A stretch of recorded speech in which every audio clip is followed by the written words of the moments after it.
नमस्कार, धर्म में आपके साथ मैं हूं शैली सैनी।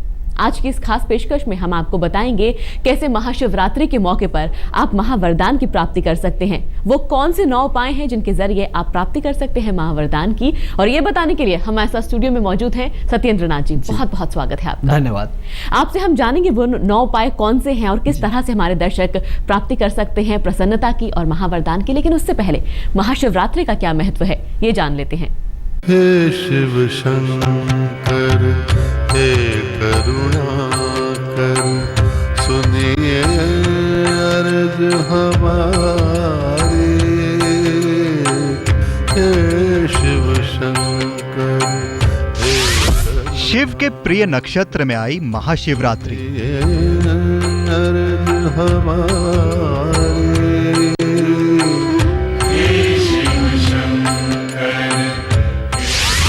दो अति शुभ तिथियों ने बनाया शिवरात्रि को खास।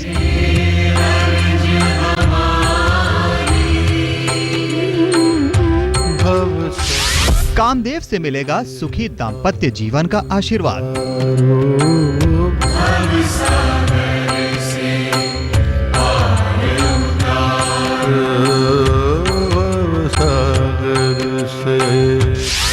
चंद्रमा से होगी अमृत की बरसात।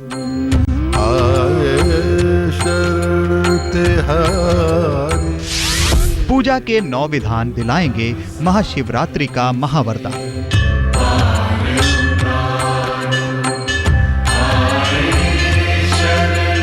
शिव शंकर की आराधना के सबसे पावन पर्व का दिन आ गया है बेहद पास। महादेव मां पार्वती के साथ मनाएंगे अपने मिलन का पर्व। जन्म जन्मांतर के लिए एक दूजे के लिए हो गए शिव शक्ति की इस खुशी का जश्न आसमान से लेकर जमीन तक मनाया जाएगा। महाशिवरात्रि के पावन पर्व को मनाने के लिए आपने भी पूरी तैयारी की होगी। लेकिन उससे पहले जान लीजिए कि ये महाशिवरात्रि क्यों है आपके लिए विशेष।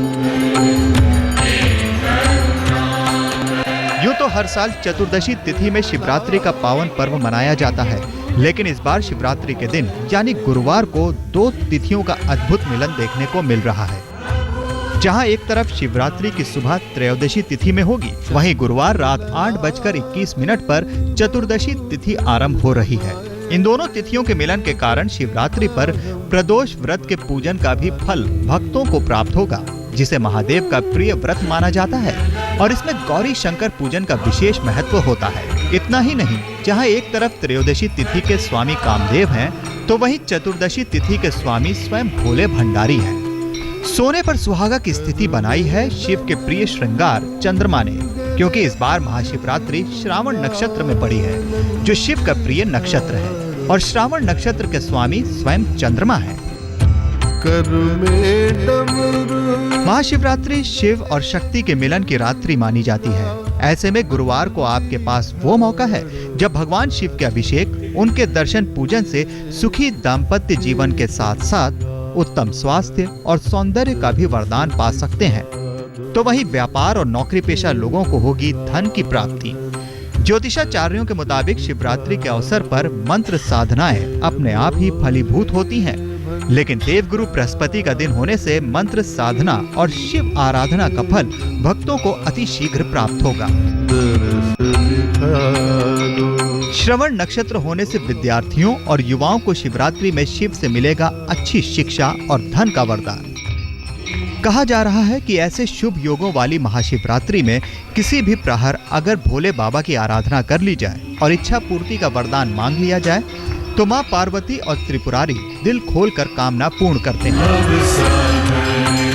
सबसे बड़ी बात यह है कि अगर इस दिन आप कुछ खास पूजन सामग्री से कर देते हैं महादेव का अभिषेक और पूजन, तो आपको पूजा का पूरा फल मिल जाएगा।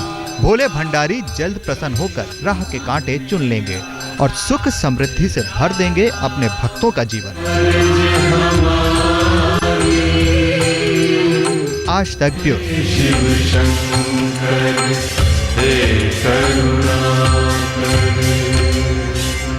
हमारे साथ स्टूडियो में मौजूद है महायोगी सत्येंद्र नाथ जी। बहुत बहुत स्वागत है आपका। धन्यवाद।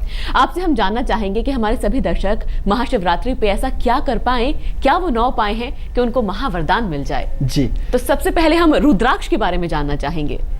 रुद्राक्ष भगवान शिव का सबसे प्रिय आभूषण भी है। एक लाल रंग का वस्त्र आप लेकर शिवलिंग की स्थापना उसी वस्त्र पर कीजिए। आप पहले वस्त्र बिछाकर एक बड़ी सी परात अथवा थाली ताम्रपत्र की आप रख सकते हैं, उसके मध्य में शिवलिंग को स्थापित कीजिए और अखंड धन धान्य के लिए गणपति जी का भी उनके साथ ही आपको स्थापन करना है और पूजा स्थल पर उनके दाहिनी ओर उन्हें स्थापित कर दीजिए, क्योंकि वो प्रथम पूज्य है। शिव शक्ति का ध्यान करते हुए रुद्राक्ष माला अथवा रुद्राक्षों को लेकर तिलक उनके ऊपर आपको लगा करके और जल के छींटे देने, ताकि उनका पवित्रीकरण हो जाए। सभी रुद्राक्षों को एक तांबे के पात्र में रख दीजिए। जैसे आपके पास अगर घड़ा है या कोई और पात्र है, उसमें डालकर उसे पात्र को आपको लाल रंग के वस्त्र से उसे ढक देना है। फिर लाल पुष्प लेकर के पुष्पों के साथ ही केसर निवेदित करना है जहां आप उन रुद्राक्षों को रखें और फिर क्रमशः ओम ह्रौम जूम सह पार्वती नाथाय नमः, ओम ह्रौम जूम सह पार्वती नाथाय नमः ऐसे कहते हुए शिवलिंग का गंगा जल से अभिषेक करना है, पतली पानी की धार बनाते हुए, और 51 बार आप मंत्र का उच्चारण करेंगे। उत्तराभिमुख होकर आपको इस मंत्र की 5 माला का मंत्र जाप भी करना है। और जब पूजा आपकी संपन्न हो जाती है तो पूजा के बाद सभी रुद्राक्षों को निकालकर शिवलिंग पर अथवा किसी मंदिर में आपको प्रसाद रूप चढ़ा देना चाहिए और प्रसाद रूप में साथ ही उनके साथ नारियल और फल मिष्ठान चढ़ाना चाहिए। लेकिन जब आप रुद्राक्ष चढ़ाएंगे तो अगर पूरी माला है तो उसे लपेट दीजिए और अलग अलग रुद्राक्ष है तो एक एक रुद्राक्ष क्रमशः आपको स्थापित करने हैं। वैसे भी भगवान शिव को भोलेनाथ कहा जाता है, कहते हैं बड़ी जल्दी खुश हो जाते हैं, प्रसन्न हो जाते हैं। बिल्कुल। आपने एक उपाय के बारे में बताया, जाना चाहेंगे शहद अथवा शक्कर की अगर हम बात करें तो उससे कैसे उनको प्रसन्न किया जा सकता है। शहद और शक्कर ये भी अभिषेक की सामग्रियां हैं। तो एक लाल रंग के वस्त्र पर शिवलिंग की आप पहले विधि पूर्वक स्थापना कीजिए और फिर सौंदर्य और सुरक्षा के लिए एक पुष्पहार भगवान शिव के निमित्त बनाकर आप पहले ही रख लीजिए और वो उन्हें शुद्ध करके उस पर जल छिड़ककर भगवान महादेव पर अर्पित कीजिए। शिव शक्ति का ध्यान करते हुए शहद और शक्कर को एक पात्र में स्थापित करना है। पात्र में स्थापित करना बेहद जरूरी है और फिर छींटे देकर तिलक लगाना जरूरी है और फिर पात्र पर मौली बांधकर वस्त्र से ढक दीजिए। भगवान शिव की विधिवत पंचोपचार पूजा करके ओम ह्रौम जूम सा सम्मोहन नाथाय नमः, ओम ह्रौम जूम सा सम्मोहन नाथाय नमः इस मंत्र का जाप करते हुए शिवलिंग पर गंगा जल से अभिषेक करना है आपको और 51 बार इस मंत्र का उच्चारण करना है। पूर्वाभिमुख होकर मंत्र का आप जाप करेंगे। 7 माला के इस मंत्र का जाप भी आप कीजिए और फिर मंत्र जाप के बाद शहद और शक्कर से जो आप पात्र में रखे हैं उन्हें निकालकर शिवलिंग पर उनसे अभिषेक कीजिए और स्नान करवाइए शुद्ध जल से और बाद में पूजा आरती करने के बाद फल और मिष्ठान अवश्य अर्पित कीजिए। अगर हम बिल्व पत्र के बारे में जानना चाहें, इससे कैसे प्रसन्न किया जा सकता है?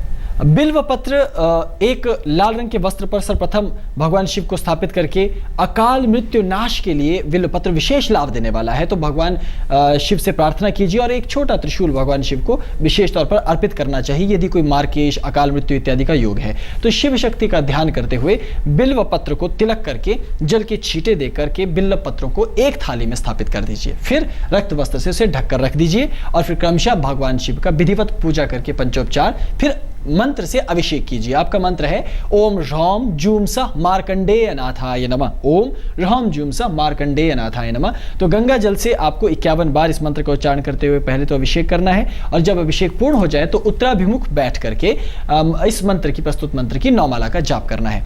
प्रसाद में फल और मिष्ठान अर्पित कीजिए। तो महादेव सकल अकाल मृत्यु का नाश करके मंगल ही मंगल करते हैं। मंगल ही मंगल करते हैं और यही सब चाहते हैं कि जीवन में मंगल बना रहे, खुशियां बनी रहे। अब हम धतूरे के बारे में जानना चाहेंगे, इसका क्या उपाय किया जाए कि भगवान शिव से आप महावरदान की प्राप्ति कर पाएं? धतूरे को भी बहुत ही प्रिय सामग्री के तौर पर, श्रृंगार के तौर पर महादेव को अर्पित किया जाता है। तो लाल रंग के वस्त्र पर महादेव की विधि पूर्वक स्थापना करके शिवलिंग की स्थापना करके उनकी उपासना आपको करनी है। तो सकल ग्रह बाधा, सकल प्रकार के तंत्र बाधाओं का नाश करने में धतूरा विशेष महत्व रखता है। तो एक धातु का नाग बनाकर भगवान शिव को अर्पित कीजिए और शिव शक्ति का ध्यान करते हुए धतूरे को तिलक लगा करके जल के छींटे देकर पवित्र करके पहले थाली में स्थापित करके रखिए और फिर रक्त वस्त्र से ढककर रखें। भगवान शिव की फिर पूरी पंचोपचार पूर्वक विधि क्रम जैसे धूप दीप अक्षत नैवेद्य इत्यादि अर्पित करने के बाद ओम ह्रौम जूम सा रुद्र रुद्राय नमः, ओम ह्रौम जूम सा रुद्र रुद्राय नमः, इस तरह से मंत्र का उच्चारण करते हुए 51 बार गंगा जल से अभिषेक कीजिए। और जब अभिषेक हो जाए तो उत्तराभिमुख बैठकर मंत्र की 7 माला का जाप आप करें। मंत्र जाप के बाद धतूरा लेकर मंत्र सहित एक एक धतूरा शिवलिंग पर अर्पित करना चाहिए, चढ़ाना चाहिए, खीर अर्पित करनी चाहिए। तो महादेव अतिशीघ्र प्रसन्न होकर वरदायी स्वरूप में आपके घर।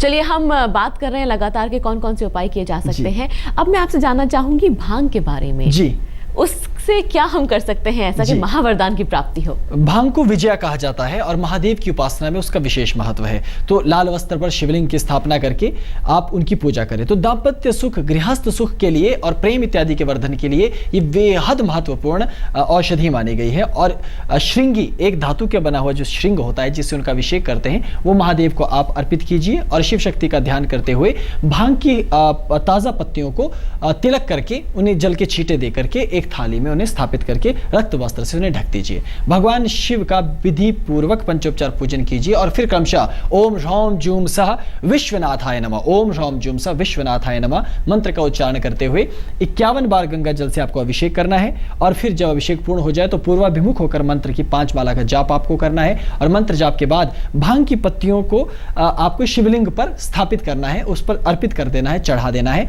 और साथ ही साथ मिष्ठान अर्पित करके उन्हें निवेदित करना है। लेकिन यहाँ इस बात का ध्यान रखें, हम आपको भांग का सेवन करने से। ब्रेक के बाद आप सभी का स्वागत है। सत्येंद्र नाथ जी से हम जानना चाह रहे हैं कि पूजा अर्चना के अलावा ऐसे क्या उपाय हैं जिनसे महादेव से महावरदान की प्राप्ति हो सकती है महाशिवरात्रि पर। अब हम भस्म के बारे में जानना चाहेंगे। जी, महादेव तो भस्म प्रिय हैं, उनको भस्म बहुत पसंद है। तो आप सर्वप्रथम वस्त्र बिछाकर लाल रंग का उस पर महादेव की शिवलिंग की स्थापना कीजिए और विशेष तौर पर आपको रोजगार, व्यापार इत्यादि की वृद्धि में ये विशेष लाभ देगा। डमरू भगवान शिव को अर्पित कीजिए और शिव शक्ति का ध्यान करते हुए भस्म को एक पात्र में रखकर तिलक लगाइए और भस्म पात्र को जल से पवित्र कीजिए और उसके पश्चात रक्त वस्त्र से ढककर रख दीजिए। भगवान शिव की पंचोपचार विधि पूर्वक पूजा कीजिए और मंत्र है ओम ह्रौम जूम सा त्रिलोकीनाथाय नमः, ओम ह्रौम जूम सा त्रिलोकीनाथाय नमः। तो गंगा जल से अभिषेक आपको करना है 51 बार कम से कम इस बीज मंत्र का जाप करते हुए, इस मंत्र का जाप करते हुए आपको अभिषेक संपन्न करना है। फिर उत्तराभिमुख होकर 9 मंत्र की माला का आप जाप कीजिए और पश्चात भस्म सहित ये जो आपका पात्रों से लेकर पहले भस्म लगा लीजिए पात्र पर और अपने ऊपर भी तिलक लगा लीजिए। फिर प्रसाद में मिष्ठान इत्यादि अर्पित कीजिए तो महादेव सकल संकटों का भी नाश करेंगे। जी, और अगर अब हम तिल के तेल के महत्व की बात हम जानना चाहें तो उसका क्या महत्व है? तिल का तेल समस्त शत्रुओं का नाश करने में अचूक विधान माना गया है। तो लाल रंग के वस्त्र पर शिवलिंग की स्थापना करके समस्त शत्रुओं के नाश के लिए और आप अजात शत्रु हो, आपके शत्रु रहे ही नहीं, इस प्रकार प्रार्थना करके एक नारियल और पंचमेवा भगवान महादेव को श्रद्धापूर्वक आप अर्पित कीजिए। शिव शक्ति का ध्यान करते हुए तिल के तेल को पात्र में पहले पूजन स्थान पर रख दीजिए, पात्र को तिलक कीजिए और तेल के पात्र को जल के छींटे देकर पवित्र करने का महादेव से प्रार्थना अनुरोध करना चाहिए। तो फिर रक्त वस्त्र से उसे ढक कर रखना अनिवार्य है। पश्चात भगवान शिव का विधिवत पंचोपचार पूजन करके आप अभिषेक कीजिए। आपका मंत्र है ओम ह्रौम जूम सा हुम महाकालाय नमः, ओम ह्रौम जूम सा हुम महाकालाय नमः 51 बार इस मंत्र का उच्चारण करते हुए अभिषेक कीजिए। पश्चिम दिशा की ओर मुख रखिए, 7 माला का मंत्र जाप कीजिए और इसके पश्चात तिल के तेल से विधि पूर्वक उनका स्नान कीजिए और जब स्नान हो जाए तो फिर शुद्ध जल से धोकर प्रसाद अर्पित कीजिए तो ये मनोकामना भी अवश्य पूर्ण होगी। चलिए रुकेंगे एक छोटे से ब्रेक के लिए, लेकिन और उपाय भी अभी बाकी है, आप देखते रहिए आज तक। ब्रेक के बाद एक बार फिर आप सभी का स्वागत है।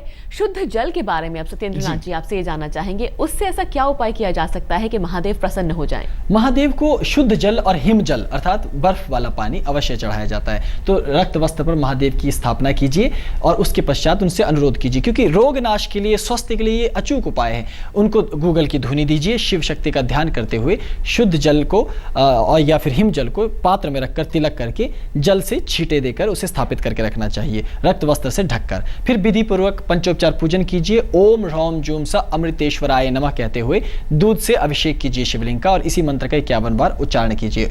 उत्तर दिशा की ओर मुख रख के 9 माला का मंत्र जाप कीजिए और फिर हिम जल और शुद्ध जल से उनका स्नान करवाइए। फलों का और मिष्ठान का प्रसाद अर्पित कीजिए तो अवश्य महादेव कल्याण करते हैं। और पंचामृत से ऐसा क्या किया जा सकता है, किस तरह से प्रसन्न किया जाए और महावरदान की प्राप्ति हो?